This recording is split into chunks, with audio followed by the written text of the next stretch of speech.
Have you ever really stopped to think about the chip inside your iPhone? It's this tiny, silent powerhouse.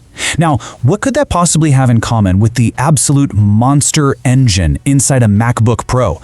You know, the kind of machine they use to make Hollywood movies. It seems like a trick question, right? I mean, one device lives in your pocket. It's designed to be super portable and sit battery life. The other is a creative beast that's probably plugged into a wall, roaring away on a desk, built for just pure, raw performance. But believe it or not, deep down, they share this huge, game-changing secret in how they're designed. And in this explainer, we're going to pull back the curtain and find out exactly what that secret is, and more importantly, why it matters to you. So here's the game plan for how we're going to break this all down. First up, we'll reveal that shared secret engine, the thing that connects these two very different worlds. Then, we'll dig into why, even with the same DNA, they are totally worlds apart in power and what they're built to do. After that, we're going to roll up our sleeves and look at the actual numbers, the engineering in action. Then, we'll make it all super simple with a really clear analogy. And finally, we'll look ahead and talk about what this unified future of computing really means for all of us. Okay, so let's get right to the heart of it. What is this secret connection? Well, it all boils down to a brand new way of thinking about artificial intelligence. You see, the tiny efficient chip in the latest iPhone and the massive, power-hungry one in a top-end MacBook Pro, they're now both built around the exact same big idea for handling AI. Now, before we go any further, let's nail down this key term, a neural accelerator. Okay, so think of the main brain of a computer, the CPU, as a brilliant generalist. It's super smart and can do pretty much anything you ask it to, right? Browsing the web, writing an email, crunching numbers. But a neural accelerator, that's a specialist. It's a separate, dedicated little brain on the chip that does only one thing: artificial intelligence and machine learning. But, and this is the key, it does that one thing at a speed the main brain could only dream of. So here's another way to think about it. Your CPU is like a fantastic family doctor who knows a lot about everything, but the neural accelerator is a world-class brain surgeon. You wouldn't ask the brain surgeon about a common cold, but for that one super complex job, they are unbeatable. So when you unlock your phone with your face, for example, that's the neural accelerator at work. It's a dedicated AI brain. So here's where things get really, really clever. The big idea, the secret ingredient here, isn't just sticking one of these AI brains on the chip. No, the real revolution is putting a tiny, specialized AI brain, a neural accelerator, inside every single graphics core. Let me rephrase that because it's so important. Instead of having one single central manager for all the AI tasks, they've basically given every single worker on the graphics team its own tiny AI supervisor. Imagine you're building a car. The old way was to have one foreman yelling instructions to 100 workers. It creates a bottleneck, right? Everyone has to wait for the foreman. The new way is to give every single worker a little smart assistant that tells them right now the best way to do their job. The whole assembly line just gets way faster, way more efficient. That's exactly what's happening inside these chips. And this just shows you how deep that shared DNA really goes. It's not some vague idea, it's literally a shared blueprint. Let's walk through this. They're both built using the same super advanced 3-nanometer process. All that means is that the tiny electrical switches inside are incredibly small, so you can pack billions more of them in, making everything faster and more power efficient. And like we just said, they both have those little AI brains, the neural accelerators, baked into every graphics core. But they also share a larger 16-core neural engine. Think of that as the brain surgeon we talked about, a central AI supercomputer on the chip for the really big jobs, like automatically organizing your entire photo library by recognizing people in places. They both have a dedicated engine for ray tracing. That's the tech that makes lighting and reflections in video games and movies look incredibly realistic, and they even call their most powerful cores the same thing, super cores. From top to bottom, the design philosophy is one and the same. Okay, so that brings up a pretty big question, doesn't it? If they're built from the same blueprint, why isn't an iPhone basically just a tiny MacBook? Why can't it do all the same stuff? Well, this is where the theory hits the hard wall of reality, and that reality is all about the laws of physics, specifically power and heat. Let's just stop and think about this with a really simple question. When you picture a phone and a laptop in your mind, what's the biggest physical difference you see? Well, a phone is this thin, sealed-up slab of glass and metal. A lot of the time it's living in your pocket, which is a warm, cramped space. A laptop, on the other hand, sits open on a desk. It's got vents, and most importantly, it has fans inside that spin. That one thing, fans versus no fans, is the key to understanding absolutely everything that follows. And this breaks down that physics problem perfectly. On one side, you've got the M5 Max chip in the MacBook Pro. It has active fans. These are literally tiny turbines that force air across the chip to get rid of heat. It's just like the radiator and fan in your car's engine. Without it, the engine would melt. Now, the A19 Pro in the iPhone can't have fans, of course, so it uses this really clever new thing called a vapor chamber. It's a passive system, meaning no moving parts. It uses a little bit of liquid that boils and condenses to spread the heat out. It's amazing for a phone, but it can't fight heat the way active fans can. And that's the whole point. The engineering goals are completely different. For the iPhone, the goal is to get the best performance you can sustain inside a tiny sealed box. For the MacBook Pro, the goal is to unleash maximum power because it has a whole cooling system designed to handle the inferno that creates. And if you need one number to really drive this point home, it's this: 80 watts. The M5 Max chip can pull down up to 80 watts of electricity all by itself. To put that in perspective for you, just a few years ago, there were entire budget laptops, the screen, the keyboard, the whole shebang, that used less power combined than this one single chip. It's like having a bright old-school light bulb burning inside your laptop. There's just no way, physically, you could deal with 80 watts of heat inside a sealed phone. It would get way too hot to even touch in a matter of seconds. So because of those physical limits, these chips are really built for two totally different missions, for two totally different users. The A19 Pro in an iPhone, that's for a mobile gamer who wants to play a beautiful, demanding game like Genshin Impact without it stuttering. Or it's for a photographer who wants to use complex AI filters on their photos instantly. But the M5 Max, that's for a 3D animator at Pixar or an AI researcher training a huge language model. See the difference? The iPhone's job is to hit a peak of performance for a few minutes at a time. The MacBook's job is to render a whole movie scene, which could mean running at 100% power for hours or even days without skipping a beat.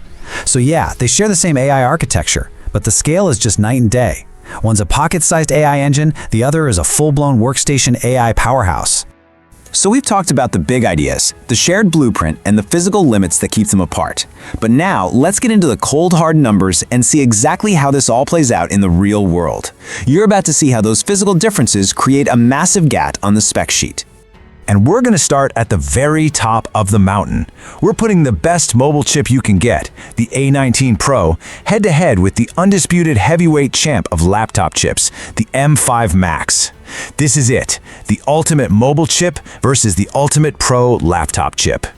Okay, let's take our time and walk through this because these numbers tell such a clear story. First up, CPU cores. Those are the general purpose brains. The A19 Pro has about 6. The M5 Max has 18. That's a 3-to-1 advantage for heavy-duty tasks. Now the GPU cores. These are the graphics and AI specialists.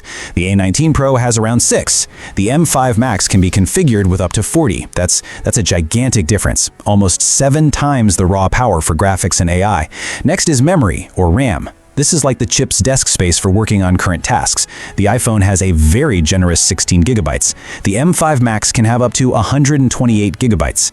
That is 8 times more room to work on massive projects. Finally, memory bandwidth. This one is so important. Think of it like a highway for data. The A19 Pro's highway is about 68 gigabytes per second wide. The M5 Max? It has a super highway that's 614 gigabytes per second wide. It's nearly 9 times wider, meaning data just flows without ever getting stuck in traffic. And if you're a visual person, this chart just says it all. This is the GPU core count we were just talking about, the heart of the graphics and AI performance. On the left, that little bar, that's the A19 Pro. Very impressive for a phone with its 6 cores. But on the right, that absolute skyscraper, that's the M5 Max, towering over it with 40 cores. This is what it looks like when you put a mobile chip next to a true workstation chip. They're just not in the same league. So, if we boil all that data down to its simplest form, here's what you get. Compared to the absolute best chip in an iPhone, the top M5 Max chip gives you 3 times the general processing power, up to 7 times the graphics and AI power, 8 times the memory to work with, and almost 9 times the speed to move data around. It's just engineering on a completely different scale. Okay, but that was the top of the line stuff. What about the more standard models? Well, this pattern of a shared idea but different scale holds true all the way down the lineup. So now let's compare the standard A19 chip with the M5 Pro, the chip for pros who need serious power but not necessarily the absolute extreme performance of the Max. And looking at this, you see the exact same story playing out, just with different numbers. The M5 Pro has almost twice the CPU cores, double the GPU cores, up to 4 times the memory, and double the memory bandwidth of the standard A19. But what's really interesting here is the philosophy. The standard A19 is built for a sprint. It's all about quick bursts of speed and being incredibly efficient to save battery. The M5 Pro, on the other hand, thanks to its fans, is an endurance athlete. It's designed to run hard for hours and hours, perfect for a coder, a scientist, or an audio engineer. All right, we have gone through a lot of tech terms. Gigabytes, core counts, watts. It can be a lot to take in, so let's just take a breath, step back, and re-explain all of this using a simple comparison that will make everything click into place. I want you to think of the A19 Pro and the iPhone as a high-performance sports car. Let's say a Porsche 911. And I want you to think of the M5 Max and the MacBook Pro as a Formula One race car. Now, the Porsche is an engineering masterpiece. It's insanely fast and powerful, but it's built for public roads. It has to deal with real-world limits, just like the A19 Pro has to work within the limits of your pocket. The F1 car, it's built for one thing, and one thing only, a dedicated racetrack. Just like the M5 Max is built for your desk, with its dedicated power and cooling. The Porsche has to care about fuel efficiency and a comfortable ride. That's like the A19 Pro caring about battery life and not getting too hot. The F1 car could not care less about any of that. It cares about one thing, pure, raw, sustained speed. You can drive the Porsche every day. The F1 car needs a whole pit crew and a perfect environment just to start its engine. See, they might both be cars, they might share amazing engineering ideas, but they live in completely different worlds. So, we've uncovered the shared secret, we understand the physical roadblocks, and we've got our car analogy.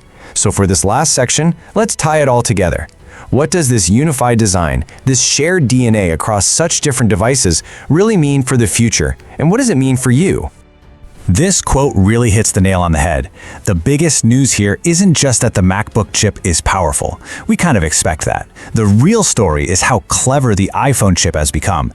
It's using brilliant engineering, like that vapor chamber, to successfully shrink down the same core AI idea from a laptop and make it work in a phone. The huge wall that used to exist between mobile chips and Pro chips, it's starting to crumble, because the brain inside both is now fundamentally the same. So here it is. This is the big takeaway. This is a two-way street of innovation. On one side, you have the ridiculous power of a Pro workstation being made more efficient and smarter so it can be scaled down to fit in your pocket. At the exact same time, the AI intelligence that makes your phone so amazing is being scaled up to create the most powerful professional machines we have ever seen. Each side is making the other better. Okay, let's wrap this up by going over the 5 biggest points one last time, nice and slow. First, the phone and Pro chips share a revolutionary secret, an AI brain built into every single graphics core. Second, the biggest difference isn't the idea, it's just physics. A laptop can use way more power and has fans to get rid of the heat. Third, the M5 Max is a true workstation beast, built on a massive scale with way more cores and memory. Fourth, the A19 Pro is an engineering marvel, using a clever vapor chamber to squeeze that laptop-class AI architecture into a phone. And finally, remember the analogy. It's a Formula One car versus a high-performance sports car. They're born from the same ideas, but built for totally different worlds. This shared architecture is a really big deal. It means the features of our most powerful creative tools can, at least in theory, scale all the way down to the device we carry everywhere. And that leaves us with one last question to chew on. If this shared AI brain is today's big secret, what incredible new secret will these two worlds share tomorrow? If you enjoy this video, please like, share, subscribe and hit the bell to the later update from my channel. Thank you for watching till the end and see you in the next video.